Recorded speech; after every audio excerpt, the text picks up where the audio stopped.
Hello বন্ধুরা, আসসালামু আলাইকুম। কেমন আছেন সবাই? আশা করি ভালো আছেন এবং দূরে ও কাছে থেকে যে যেখান থেকে আমার ব্লগ ভিডিওগুলো দেখেন তাদের সকলকে অসংখ্য অসংখ্য ধন্যবাদ এবং শুভকামনা করে আমি প্রত্যেক দিনের মতো আপনাদের মাঝে নতুন একটি রান্নার রেসিপি নিয়ে এসেছি। রেসিপিটি হলো এখানে মুরগির মাংস দিয়ে গোটা পটল রান্না করব, সেটাই আপনাদেরকে আজকে দেখাবো। আমি আর বেশি কথা বলবো না, আজকে রান্নাটা কি করে করব সেটাই আপনাদেরকে আজকে দেখাবো। আর রান্নাটা করে আপনারা একবার হলো দেখবেন যে কত ভালো হয়।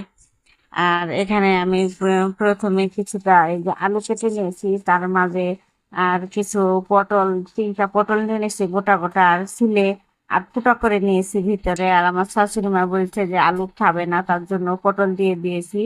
তাই আমার ফুটো করে নিয়েছি পটলটা, এভাবে ধুয়ে তারপরে ধুয়ে ধুয়ে পরিষ্কার করে আমি এখানে রেখে দিয়েছি। তারপরের মধ্যে আমি একটু তেল, আমি আমি কিছুটা পেঁয়াজ কুচি কেটে রেখেছিলাম আর কেটে রাখা হয়ে গেছে। আর কড়াইয়ের মধ্যে আমি পেঁয়াজ কুচিটা দিয়েছি, পেঁয়াজ কুচিটা একটু আরে তারপরে একটু কিছু সামান্য তেল দিয়ে দিলাম পরিমাণ মতো। আমার যেটুকু প্রয়োজন হবে মাংস রান্না করার জন্য, মাংসটা অল্প, তার জন্য আমি পেঁয়াজ কুচিটা, তেলটাও আমি অল্প দিলাম। আর পেঁয়াজ কুচি দেওয়া হয়ে গেল। আর এখানে আমি পেঁয়াজ গোটা কিছু ওই মশলা, গরম মশলা, এলাচ, লং দিয়ে দিয়েছি, তেজপাতা। এখন এগুলো আমি খুব ভালো করে পেঁয়াজটা ভাজা করে লাল লাল করে নিয়েছি। আর এখানে সম্পূর্ণ মশলা আছে: আদা রসুন বাটা, জিরা বাটা, ধনিয়ার গুঁড়া, মরিচের গুঁড়া, হলুদ গুঁড়া। আর এখানে কাঁচামরিচ আছে, কাঁচামরিচ দিলে তরকারির টেস্ট অন্যরকম হয়। লবণ আছে। তারপরে এই সম্পূর্ণ মশলাটা দিয়ে আমি একটু পানি দিয়ে খুব ভালো করে মশলাটা কষিয়ে নিব। মশলাটা খুব ভালো করে ভাজা হয়ে গেছে আর এই যে তেলও ছেড়ে দিয়েছে মশলার থেকে, তখনই ভাববো যে মশলাটা কষানো আমার হয়ে গেছে আর সুন্দর একটা গ্রান বার হবে মশলা থেকে। এখন আমি এখানে মাংস কিছু ধুয়ে কেটে পরিষ্কার করে রেখেছি, মুরগির মাংস। তখন এই মাংসটা আমি এই মশলার মধ্যে দিয়ে একটু কষিয়ে নিব। কষানো হয়ে গেলে খুব ভালো করে নাড়াচাড়া দিয়ে মশলার সাথে মাংসটা মাখিয়ে তারপরে কষাবো। কিছুক্ষণ ধরে কষিয়ে নেব। কষানো হয়ে গেলে পরে আমি এখানে কিছুটা এই যে আলু কেটে রেখেছি, আলু আর পটলটাও সাথে দিয়ে দেবো। এখানে মাংসটা আমার কষানো হয়ে গেছে খুব ভালো করে। আর এখানে যে আলুটা কেটে আর পটল গোটা করে রেখেছিলাম সেটাই এখন আমি এই মাংসের সাথে দিয়ে খুব ভালোভাবে কষিয়ে নেব, নাড়াচাড়া দিয়ে।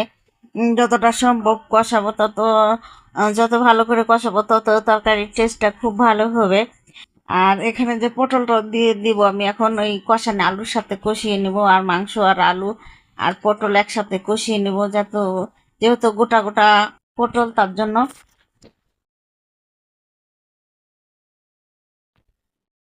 এখন আলুটাও আমার আর কষানো, মাংসটা কষানো হয়ে গেছে। এখন পটল দিয়ে সুন্দরভাবে কষিয়ে দিয়ে নিয়ে নিব। কষানো হয়ে গেলে আমি একটু পানি দিয়ে দিব আর মাংস আর এগুলো সিদ্ধ হওয়ার জন্য। আর পানি না দিলে তো সিদ্ধ হবে না, আর যতই কষাক না কেন। আর সিদ্ধ করা হয়ে গেলে বন্ধুরা, আমার ভিডিওটি আপনারা যেখান থেকে দেখুন না কেন, যদি দেখে ভালো লাগে একটা লাইক দিয়ে কমেন্ট করবেন যে কোন জেলা থেকে দেখছেন, যে কমেন্টে বলবেন যে এই জেলা থেকে দেখছি। আর একটা সাবস্ক্রাইব করে আমার পাশে থাকবেন। আর এখন এই মাংস কষানো হয়ে গেছে, এখন আমি পানি দিয়ে দিব।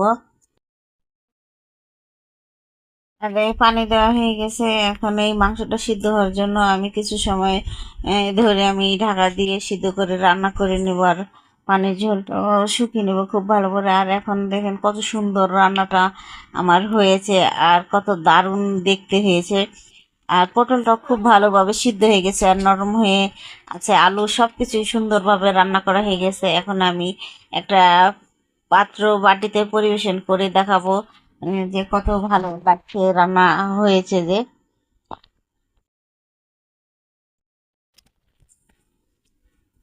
মাংসটা আমি বাটিতে তুলে নিয়েছি আর এই যে পটলটা রান্না করা গোটা পটলটা আমি এর উপরে দিয়ে দেব। যে খুব ভালো দেখতে, কত ভালো হয়েছে দেখতে পাচ্ছি। আর আহ, আজকে আর আমি আর এই ভিডিওটা আর কথা বাড়াবো না, আজকে এখানে এই ভিডিওটা শেষ করে দিব। আর আগামীকালকে নতুন আরেকটি ভিডিও নিয়ে আপনাদের মাঝে আসবো। সেজন্য সে পর্যন্ত আপনারা ভালো থাকুন, সুস্থ থাকুন এই কামনা করি। শুভরাত্রি।